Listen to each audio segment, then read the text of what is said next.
أعوذ بالله من الشيطان الرجيم بسم الله الرحمن الرحيم. We are on Sūrah al-Ḥadīd, Surah number 57, and ayah number 11.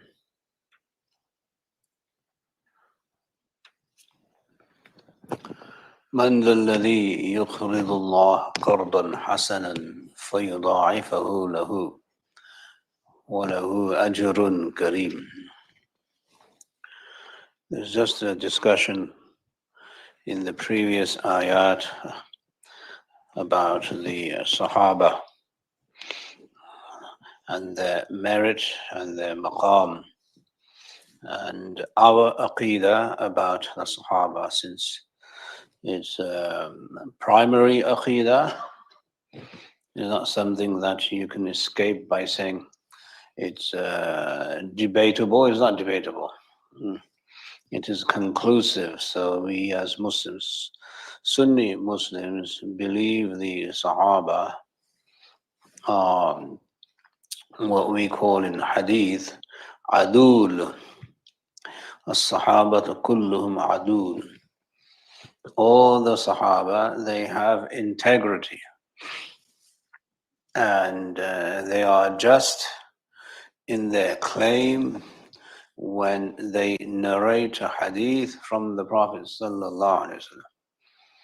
Meaning, no Sahabi will ever invent or fabricate any hadith from the Prophet sallallahu alaihi wasallam. That's our aqidah.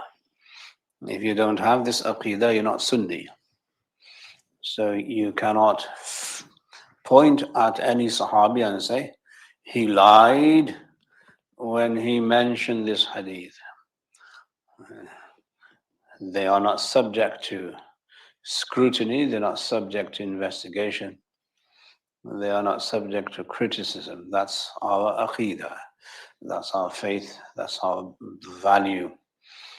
And this means that if there is a hadith and there's a Sahabi, then we will say the hadith is sound. We don't say that about other scholars from the Tabi'een. So if there's a Tabi'i scholar who's very pious, like Hasan al-Basri, or anyone else, Sa'id ibn al-Musayyib, or the great other scholars of the Tabi'een, those who follow the Sahaba, they do not necessarily have this level of integrity where we will not question what they say. We can question what they say, sometimes we do. But with the Sahaba, we don't question their integrity. So that is now how the Sunni methodology of transmitting hadith comes into action. Otherwise, you will not have the Quran. If you poke holes into the integrity of any Sahabi, and the Sahabi narrates an ayah of the Quran, then you will say maybe the Quran is not conclusive. So we can't afford to do that, and we don't. Meaning the methodology by which we ascertain hadith is the same methodology by which we ascertain the Quran. Same methodology. It's about the sanad, right? So if there are Sahaba who narrate an ayah from the Prophet sallallahu alaihi wasallam, then we will not open the integrity of the Sahabi and open up an investigation, see how they are, etc. So we will take them on face value. So when you have 4 or 5 Sahaba corroborating that this is an ayah of the Quran, then that ayah becomes conclusive. It becomes qat'i. We have to believe in it as a convention.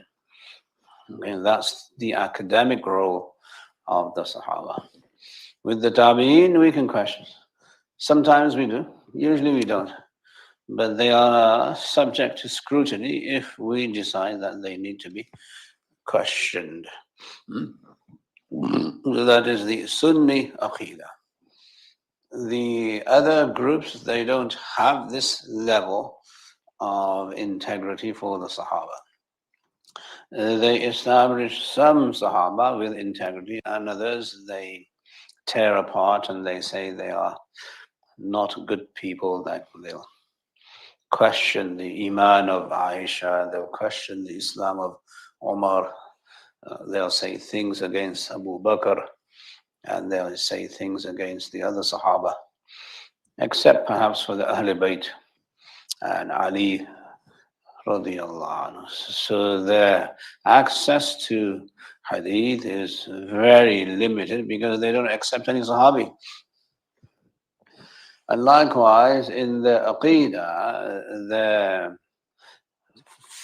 establishment of the Quran is very weak because they can poke holes in any ayah if they don't like the Sahabi who narrates that ayah.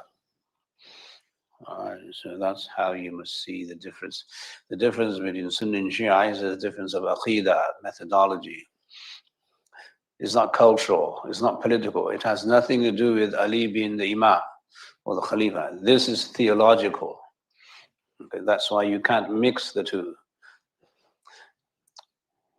You can't work with them because there's a theological difference in how you see the Quran, how you see the Sahaba. All right? So all of these ideas that people float around, oh, we should be kind to them and all of this, that's not fine. Because you are now merging oil with water. Their methodology in ascertaining the Quran and Wahi is very different from ours. And since they're different, we have to say we are Sunni and they are Shia. It's not about dividing the Ummah. They're already divided. Right? Yeah. They are already divided. They don't belong into the Sunni camp because they don't believe in the Aqidah we do. So in order for you to maintain some kind of social order and communal unity and for the sake of political expediency, you don't want to mix the Aqidah. That is wrong. Then you have to say, we are Sunni and you are Shia. They will never concede that they are Sunni. Never. So why are you saying we should accommodate them when they don't want to be accommodated? I mean, what's wrong with you people? It is what it is. Right? So, no, we have to be kind. We don't have to be kind with hypocrites. They're hypocrites. I mean, if you go and you swear at the Sahaba, like Aisha and Umar and Uthman and Abu Bakr, then what kind of Muslim are you? So this surah, which talks about the fundamental and foundational value that each one of the Sahaba have been promised Jannah, gives you this edge and sharpness, this hadid, this hiddah, which is strength. And what is that? That you understand your aqidah. You understand who you are and what you are. In terms of establishing an ummah, I haven't heard of any civilization that does not respect and honor the founding fathers. Have you? Is there a civilization on this planet that says that we get our, incentives and our inspiration from our founding fathers, but we don't respect them? In this country, God forbid you say anything against founding fathers, they'll hang you, which they should. Right? You don't undermine the foundation. And who the foundation? The founding fathers. Now you have a whole group of people who undermine the founding fathers of Islam. And who are they? The Sahaba. It hasn't happened in history except one place, this place. Those people.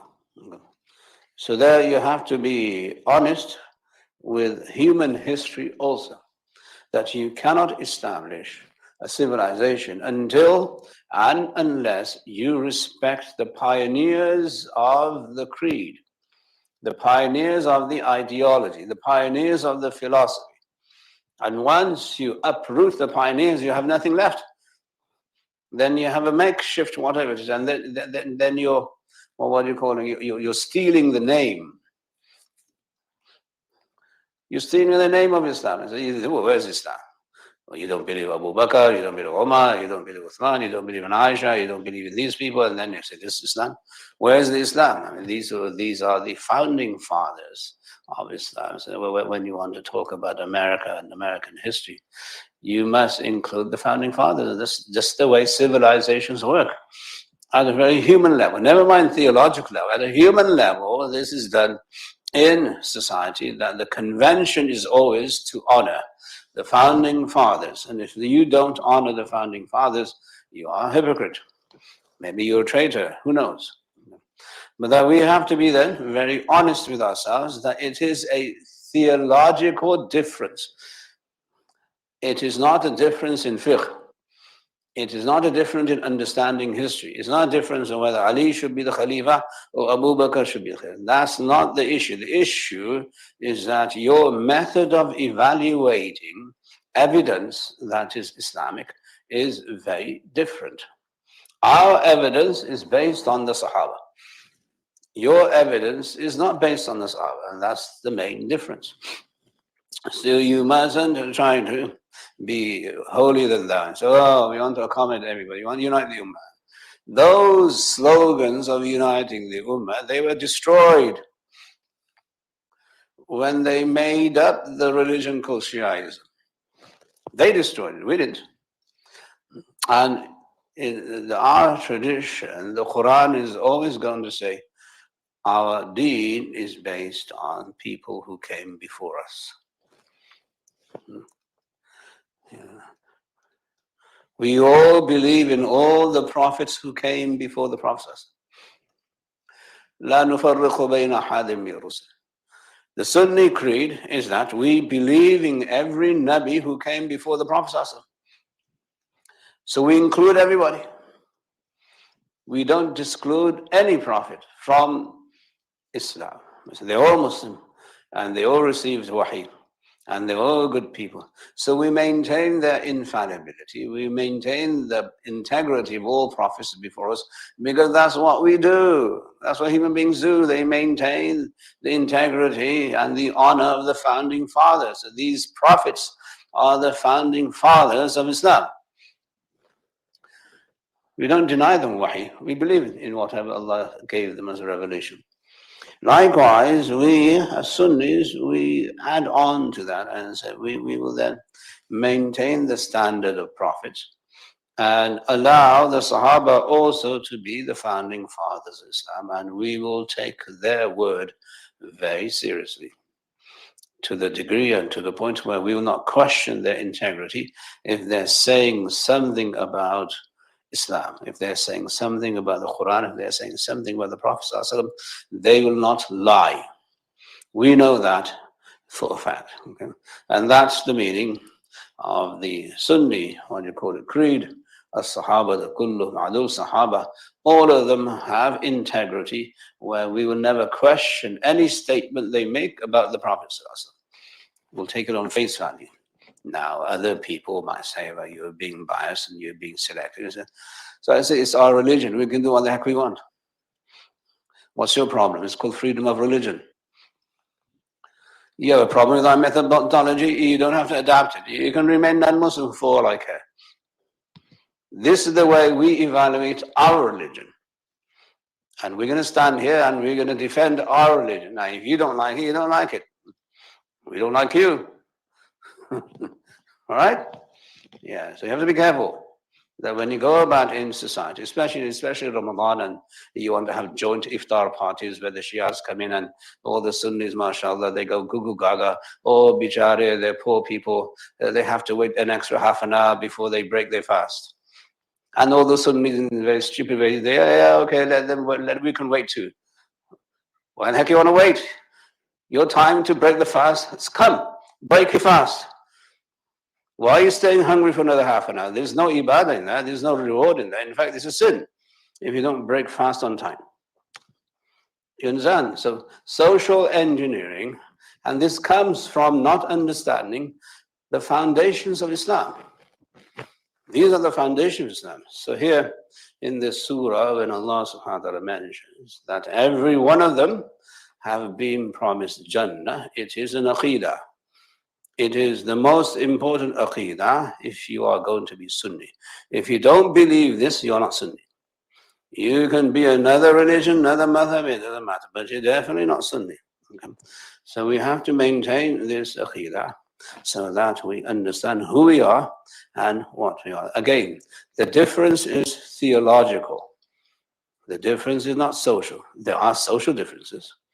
And there are differences in fiqh, no doubt. But this is the theological difference. And if you don't have the same theology, you're definitely not the same religion.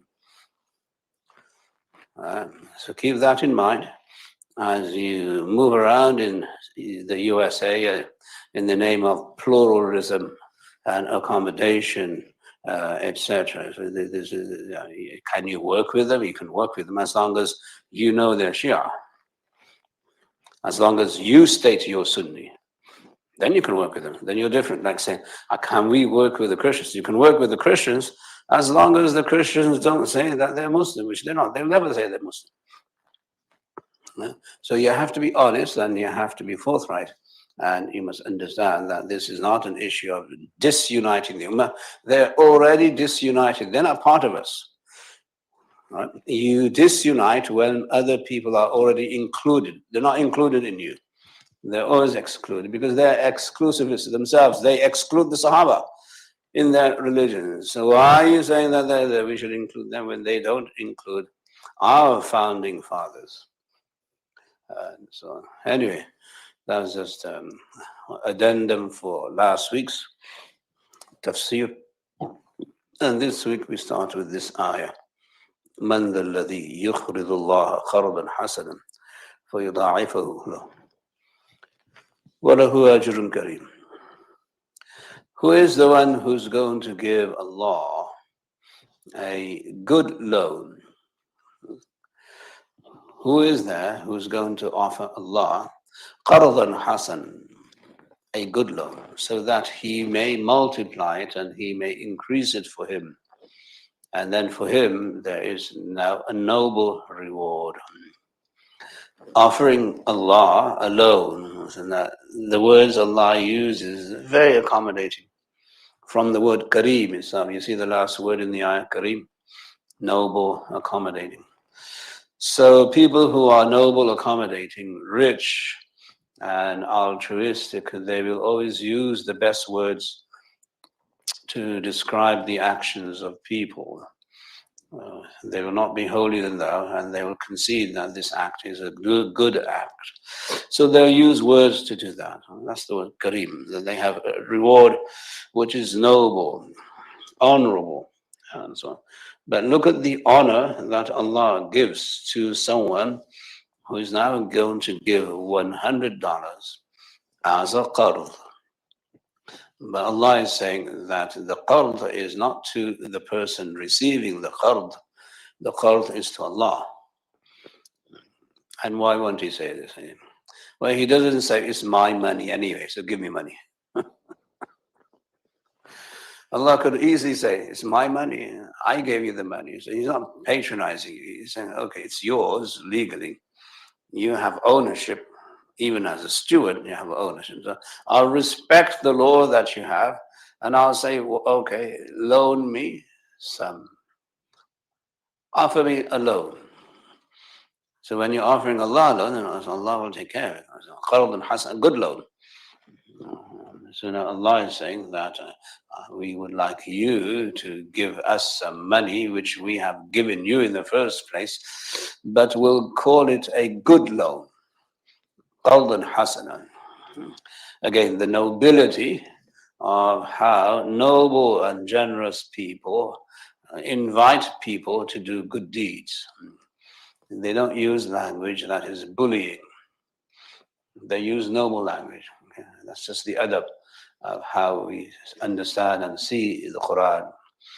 Anyway, so Allah now will take the loan for يُضَاعِفَهُ لَهُ, then He will increase it for him.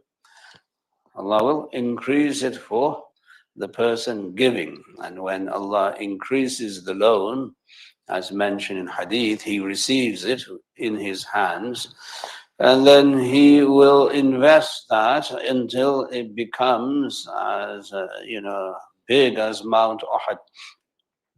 So if you offer a handful of grain as sadaqah, Allah takes the grain and multiplies it until the grain itself becomes heavier than Mount Uhud. So, subhanAllah. Immediate investment, immediate return. So there we must now appreciate what Allah is doing. But that return is now not in this dunya, it's in another dunya, it's another place where you will see that return, and it will be a noble ajr, a noble reward. Ajrun kareem. Meaning the foundation of your economy must be built on nobility. Kareem. Okay. What's the moral of this ayah? That if you want to develop an economic system, or any system where you're going to be regulating money and transactions and business and all of that, the only ethic you should have is that you must be noble. The system must be noble, must be honorable, must be generous. Okay, and that's what you get from this ayah. For those of you who want to think about, economic reform, etc., it must not be scandalous. It must not be what you call corrupt, khabith. It must not be exploitative. It must not be based on dhulm and injustice, where you're taking advantage of people and people's needs. And so it must be kareem. It must be noble, generous, and accommodating, meaning that's how your system works. When you remove greed and corruption from your system and from your operation, then you have nothing left except husn, goodness, called the hasan. The goodness comes in. But that only happens if your leaders, if your thinkers, if people who are regulating your money and whoever is in charge of money, they should be noble in of themselves, and they mimic Allah's now color. They take on Allah's color, the sibgha of Allah, Allah's color. Allah's color is to be generous and noble. And they offer incentives for now qarad, for loans, and they offer reward for that, and they develop the system where there is now reciprocation for someone's good deeds. Obviously, when somebody offers you, loans you some money, you are now indebted to that person. So, but there are two things. One is that the person is being generous, so that's acknowledged. And number two, the recipient also has to acknowledge the nobility and the generosity of the giver. So now both ways you are creating an ambiance, an environment of goodness and goodwill and peace and security, which gives you tremendous power in the community, in society. Hadīd, the name of the surah, gives you power. How do you develop power? Power comes from the words that you use. Power comes from the vocab that you choose. Power comes from the terminologies you use. Power comes from the concepts that you have. Power comes from the paradigms that you establish, and power comes from the governance that you have, and so on. So in Islamic law, we have a rule of that if you don't have the ability to repay your loan, then فَنَظِرَةٌ إِلَى مَيْسَرَةٍ, then we'll give you some time and respite. We're not going to go after you and after your assets and so on. Doesn't mean to say that person doesn't owe you. He still does, but if there's goodwill, then you can accommodate this kind of need and struggle in society. That's how we used to operate. We never operated on being vicious and being cutthroat. That was not noble. That's not kareem. Okay, that's khabith. Yeah? So if you want to understand how all of this works, understand how Allah frames the whole concept of qard. Number one, qard, it has to be hasan, not qabih. It mustn't be ugly. Now you go to somebody and he gives you $1,000, but now he's pounding you, he's now insulting you, he's demeaning you. That money is not worth it. You'd rather kick the money than take the money. There's no karam there, there's no nobility there. Even though he's doing a favor, it doesn't mean that he has to bully you, and so on, which unfortunately is the norm in some of you. And yeah, never mind the institutions, the banks. The banks, they don't care. If you're a day late, that's it, finish. The law is the law, and we'll follow the law. And they'll either take away your asset or your collateral, or they just put you in prison. There's no honor there. There's no nobility there in the system. So that is why it's wrong. The proof, as they say, is in the pudding. How do people treat you if you're now restricted in your means and you don't have the means and ability to pay back what it is that you owe? Okay. But I'm not saying that you open the doors for exploitation and you open the doors for, what do you call it, deception, and you open the doors for people to run away with money. There are checks and balances in your own system, so you should have that, no doubt. But the idea is that you're offering Allah alone. So when you offer Allah alone, then Allah is going to repay you, inshallah. The way Allah repays you is by either He will give tawfiq to the person to pay back your loan, or if He doesn't and you forgive him, then Allah will reward you immensely on the Day of Judgment. And that is the real ajr, that is the real reward, which is kareem and noble, and so on. So that's how. So there's an incentive there to wait for the akhirah. Wait for the akhirah, for your return, for your reward, and for your payback, and so on. But you can only do that if the dunya is not your be-all, end-all. If you don't have an idea of the akhirah, and you don't believe you're going to be resurrected, and you don't believe there's a Jannah, and you don't believe that Allah can and will reward you, then it doesn't work. It cannot be secular. It has to be Islamic in this sense. So then if you want to Islamicize Islamic finance through secular ideas, it won't work. You're fitting, a square peg into a round hole. They don't go together, they don't work. Your Islamic finance has to have a component of altruism in it. If there's no altruism in it, it's not Islamic. Okay, so now organizations, institutions, what they want to do is they want to see the bottom line. What's our profit at the end of the year? Are we losing money? If that's their only concern, then that is not an Islamic organization. It doesn't matter how good their loans are, it doesn't matter how good their system is, because they have secularized the whole process of something which is spiritual, which is religious. That's where the Islam comes in. Islam comes in when there's a risk that you might lose the money. And when there's a risk that you might lose the money, you have now something called tawakkul. You're relying on Allah and Allah's fadl. Okay, you don't want to be guaranteed a return, because that is not business. Business doesn't work that way in Islamic ideology. I'm not talking about your capitalism, all of that. The guys you think how you do business with the banks and so on. And then some of you will justify the collateral is needed and the security is needed. We have to make sure people don't run away with the money. Oh, yeah, that's all fine and dandy. But when you develop or when you write the white paper for an economic system which will accommodate altruism as part of the infrastructure, then you're Islamic. If the only understanding you have is that it must yield profit, then that is not Islamic. You have to be willing to lose the money when you give a loan. That's called Qard Hasan. If you're not willing to lose the money and you want a guarantee, then that's been very selfish. And there's no barakah in that. The way the Muslims ran their economy was Qard Hasan. I need $10,000 now to ship these goods from one place to another.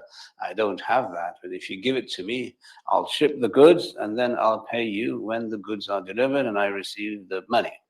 And then I'll pay you. Now, there's no riba there, so you can't pay him extra. You have to pay him what he gave you, which is the other thing there.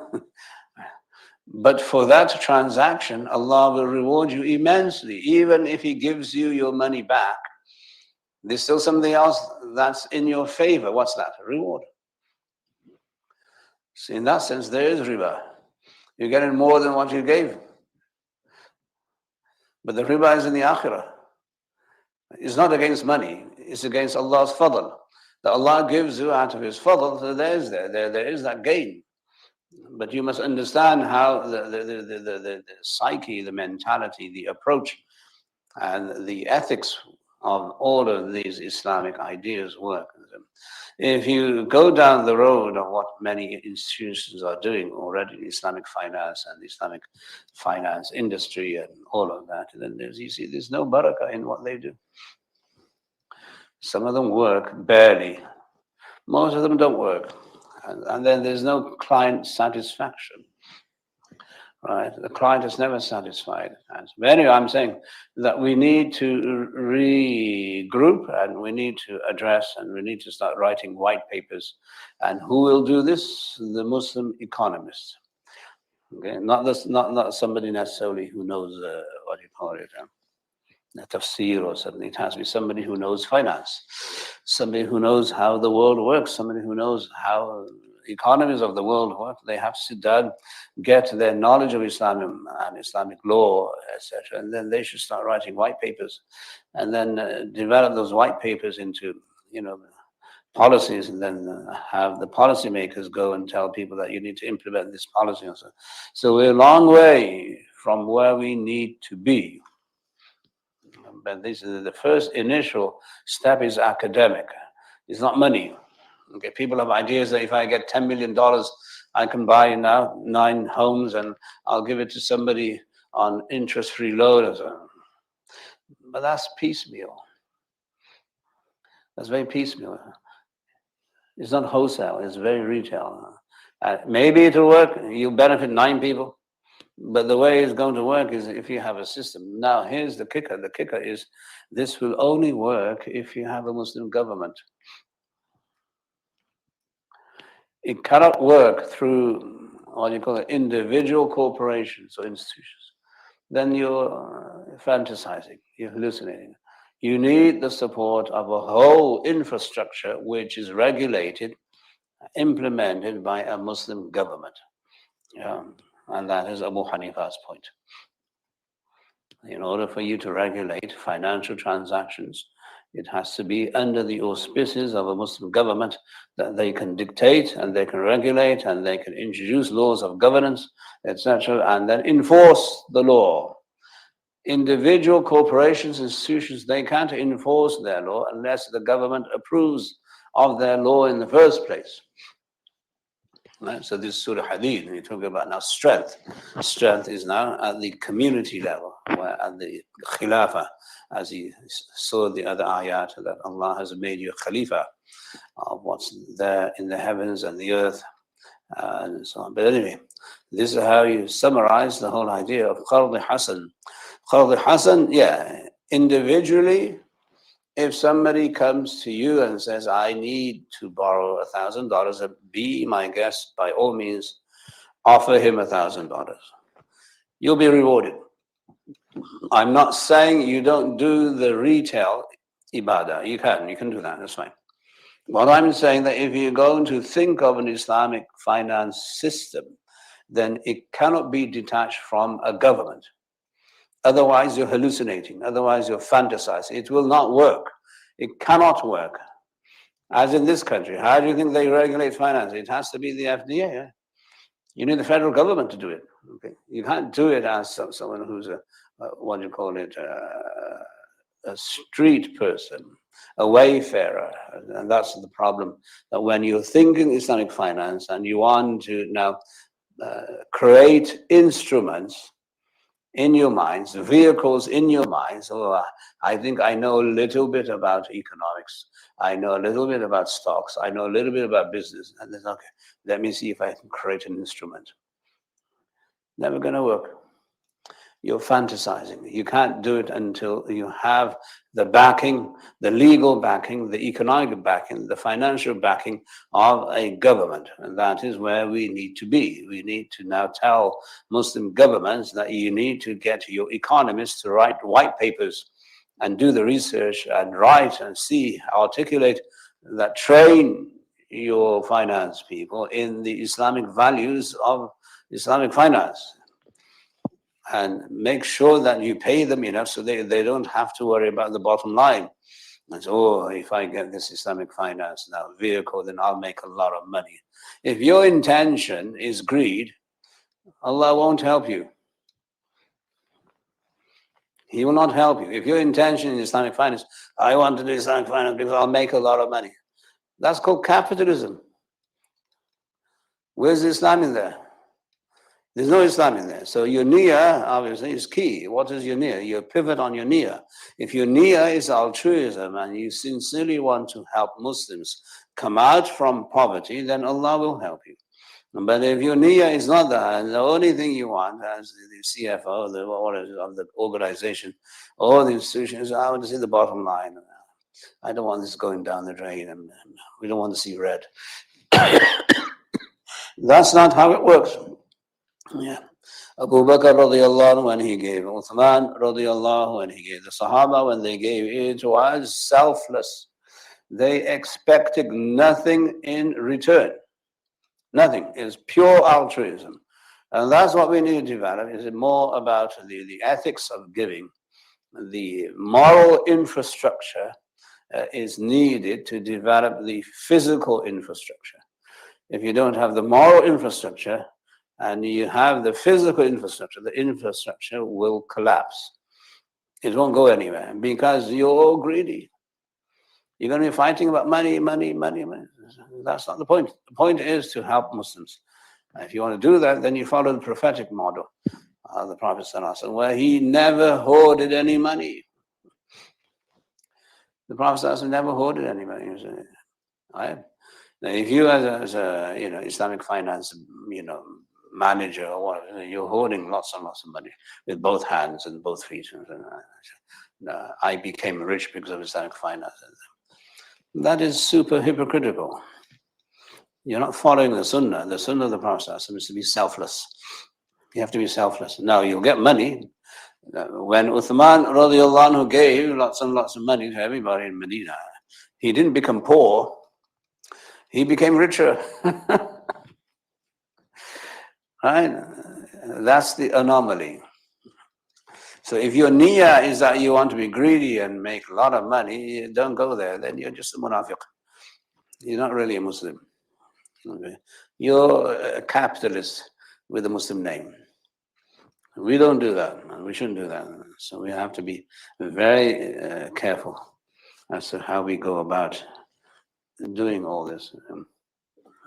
Anyway, this is the ayah.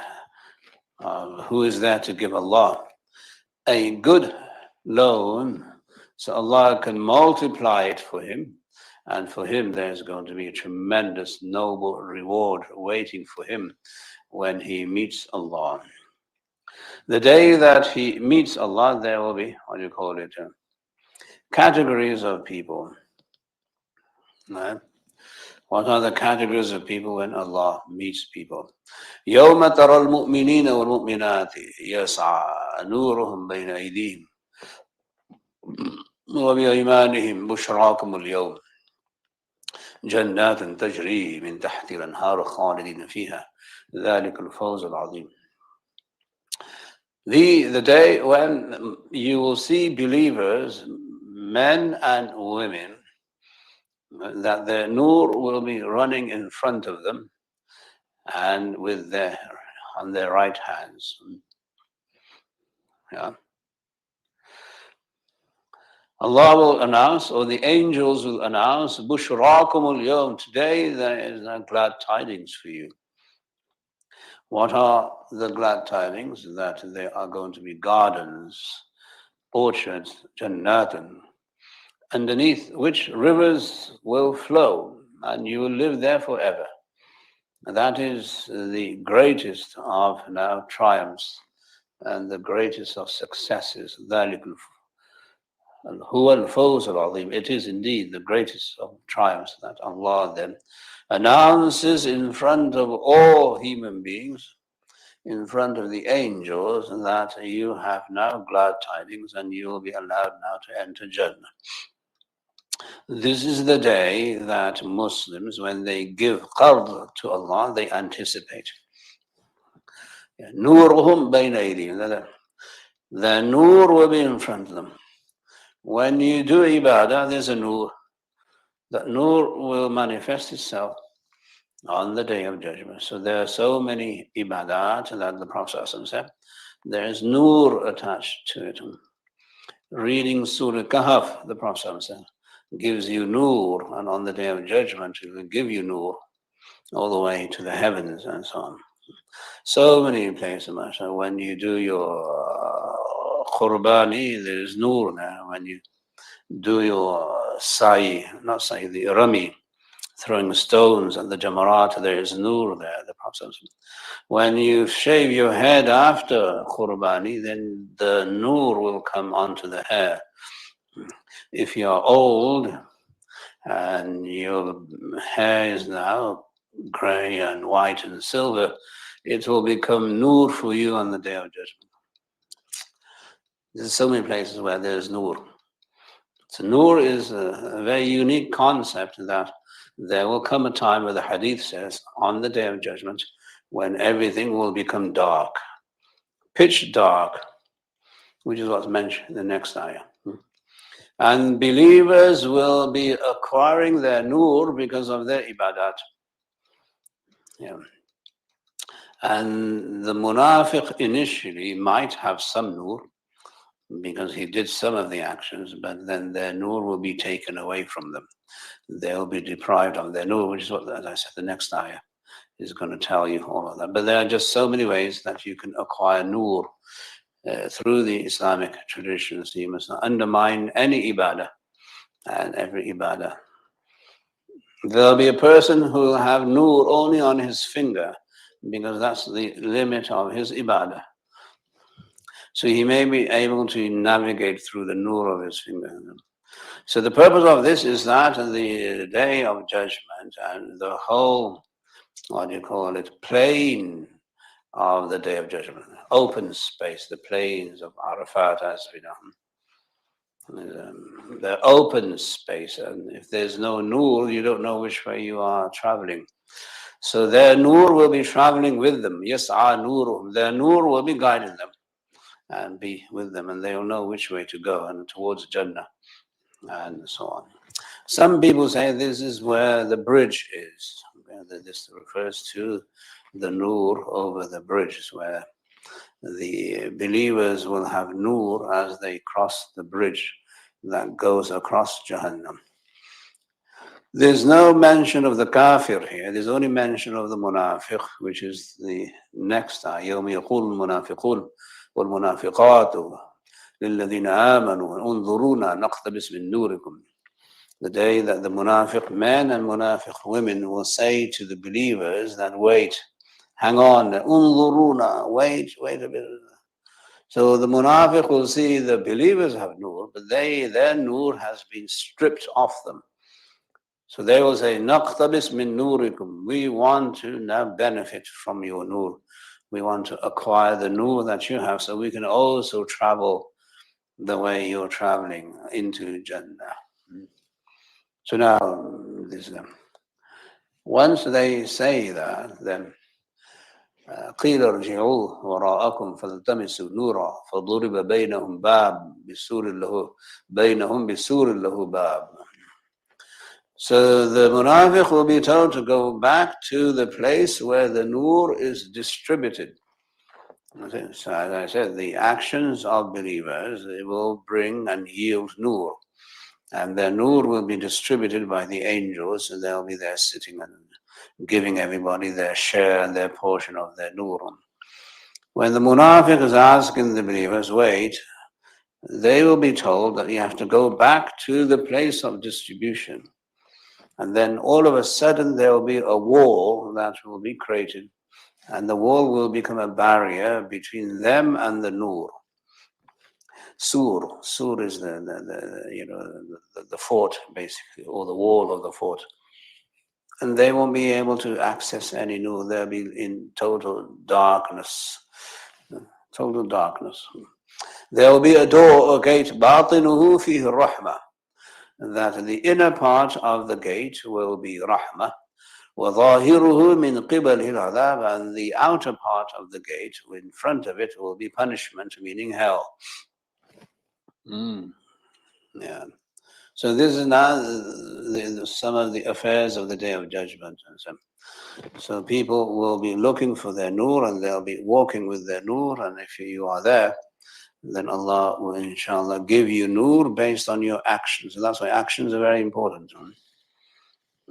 Amal salihat, you have to act in order to get this virtue and this merit on the Day of Judgment. You mustn't knock any actions. Oh, I don't need to do too many actions. I have Allah's rahmah. Allah's rahmah doesn't work that way. Allah's rahmah works this way. There are rules to acquiring Allah's rahmah. This is one of the rules, that you have to do as many deeds as you can. You have to do as much dhikr as you can. You have to give as much sadaqah as you can, all the time and continuously. Then you'll get a good amount of nur, and you'll be able to walk with the nur into Jannah and over the bridge, inshallah.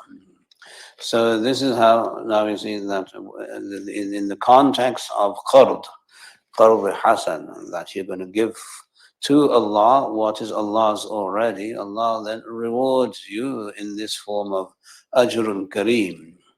The noble reward will become apparent when you are seeking nur on the Day of Judgment. So now your sadaqah and your altruism will come to your rescue, and you'll be there saying, Alhamdulillah, Allah gave me tawfiq to do this, and so on. Yeah. So the munafiq obviously will fail, because this is Allah's way of punishing them. Allah says, يُخَادِعُونَ Allah, that they seek to deceive Allah, but Allah will deceive them. So Allah will give them initially some nur, and then Allah will take it away. So that's not the divine deception. The divine also deceives in this way. Don't mess with us. I say, you're munafiq, you're hiding kufr in your heart, and you're doing the actions of believers in the dunya, and you're doing this, and that, but actually you're not really a believer. You're only there for the name and game and fame and so on. So that is the punishment for the munafiq, for the hypocrite who doesn't really believe in Islam. And so on. So this is how Allah will deal with those people. And Allah now gives glad tidings to those who are sincere. They believe in Allah, they believe in Islam. So that is the time when Muslims should now, as I said, belief in the Akhirah is essential for your peace of mind, for your tranquility, for your sanity. It's not just what happens in the dunya. So when you secularize Islam, then you forget this. Then this makes no sense to you. But if you are in touch with the Akhirah, I have to die, and when I die, this is going to happen. So then you have hope in Allah.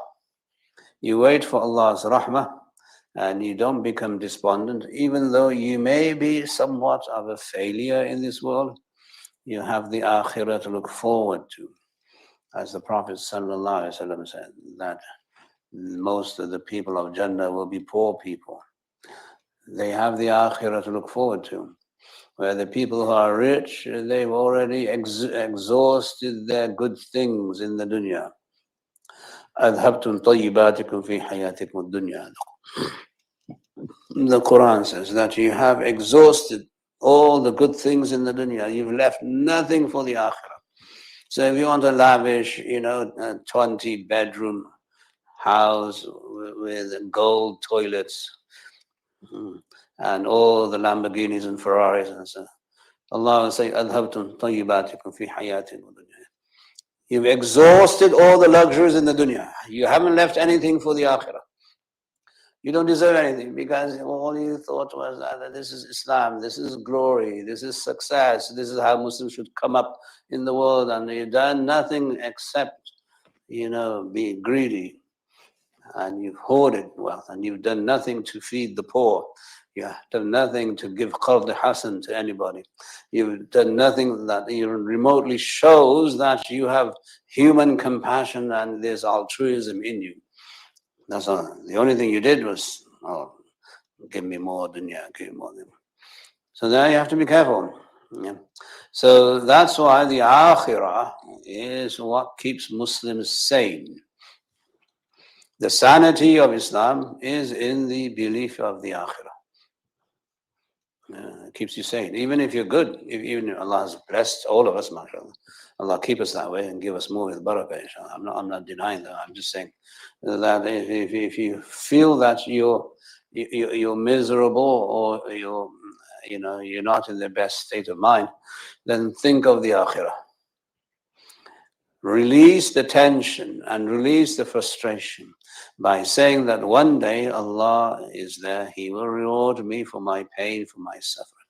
I have to be patient here so that when I meet Him, He can reward me for my patience. And so on. So that's the way you comfort yourselves, basically. This you can only do if you actually believe there's an akhirah. If you don't believe that, then you're going to meet Allah, then this won't work. Then you are denying yourself the privilege of Islam. Islam is based on man kana yu'minu billahi wal yawmil akhir. Whoever believes in Allah on the last day. The last day is very important. The last day, because that's the day when there is resurrection. That's the day when there is now auditing hisab. That's the day when Allah rewards. If you hope Allah will reward you, Allah will reward you. Inshallah. So it gives you strength. So these ayat in Sūrah al-Ḥadīd are designed to give you strength, which is the meaning of hadid, iron. Fihi ba'sun shadīd, there's tremendous strength in iron.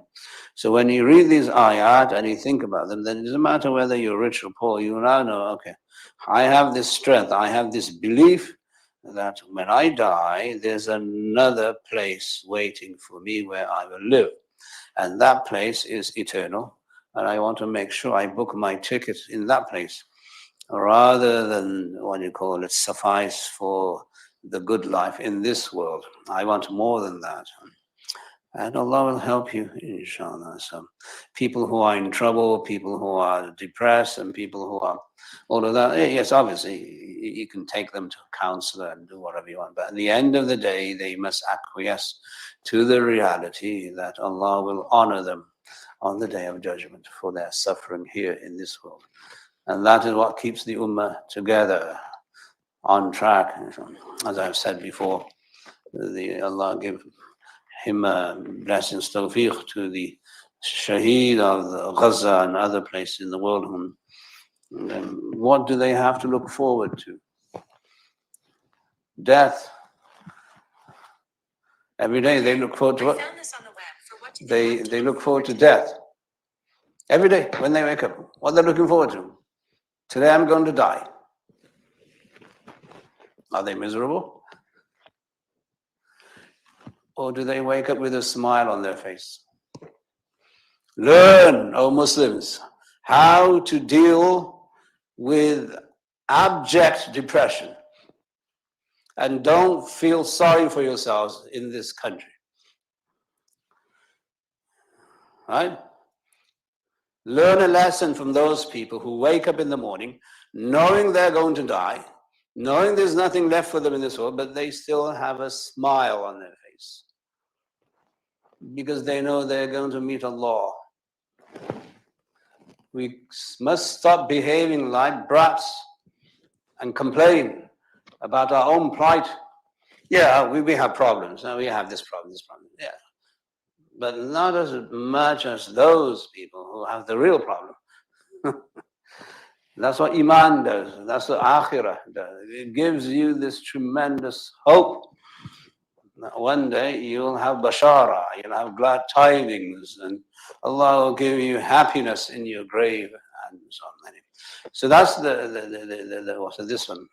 Al-Yawm, Yawma, the day that you will see believing men and believing women, that the Noor is now running in front of them, and they can walk behind the Noor, and they'll be given bashara, glad tidings. Not just hope, but actually glad tidings, and they'll see Jannah in front of them.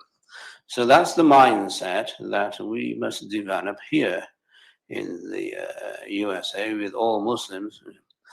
Try and tell Muslims, stop complaining. Stop complaining. Thank Allah for whatever Allah has given you.